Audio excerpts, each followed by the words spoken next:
India বনাম শ্রীলঙ্কা তৃতীয় দিনের খেলা শেষ হয়ে গেছে।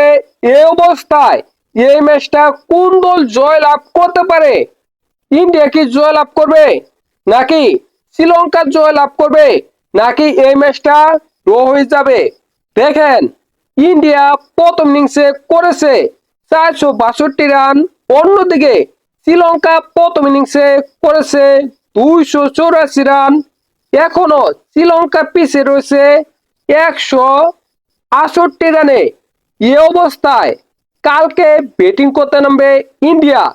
ইন্ডিয়া কালকে সর্বোচ্চ 50 থেকে 60 ওভার ব্যাটিং করবে, তারপর আবার শ্রীলঙ্কাকে ব্যাটিং করতে নামাবে।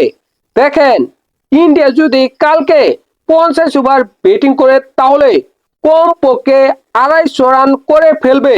সেক্ষেত্রে শ্রীলঙ্কাকে টার্গেট দিবে 400 উপর। শ্রীলঙ্কা লাস্টের ইনিংসে 400 রান শেষ করে জয় লাভ করতে পারবে না, আবার 1.5 দিনের উপর টিকে থাকতে পারবে না। এমন একটি অবস্থায় শ্রীলঙ্কায় এই ম্যাচটি হেরে যেতে পারে। তাদের হেরে যাওয়ার সম্ভাবনা অনেক বেশি। আবার যদি শ্রীলঙ্কায় এই ম্যাচে 1.5 দিনের মতো টিকে থাকতে পারে তাহলে এই ম্যাচটা ড্র হতে পারে।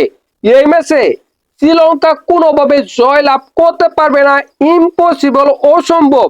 আবার এই ম্যাচে ইন্ডিয়া জয় লাভ করার সম্ভাবনা অনেক বেশি। আবার এই ম্যাচটা ড্র হতে পারে শ্রীলঙ্কা যদি অসাধারণ দুর্দান্ত ব্যাটিং করতে পারে এবং 1.5 দিনের মতো সময় টিকে থাকতে পারে, তাহলে এই ম্যাচটা ড্র হতে পারে, তার সম্ভাবনা রয়েছে। দেখেন, এই ম্যাচটা ড্র হলে ইন্ডিয়া বিপদে পড়ে যাবে। WTC 2027-এর ফাইনাল নাও খেলতে পারে। তাই এই ম্যাচটা ইন্ডিয়া জয় লাভ করা অনেক বেশি প্রয়োজন। আপনাদের কি মনে হয় অবশ্যই কমেন্ট করে জানাবেন।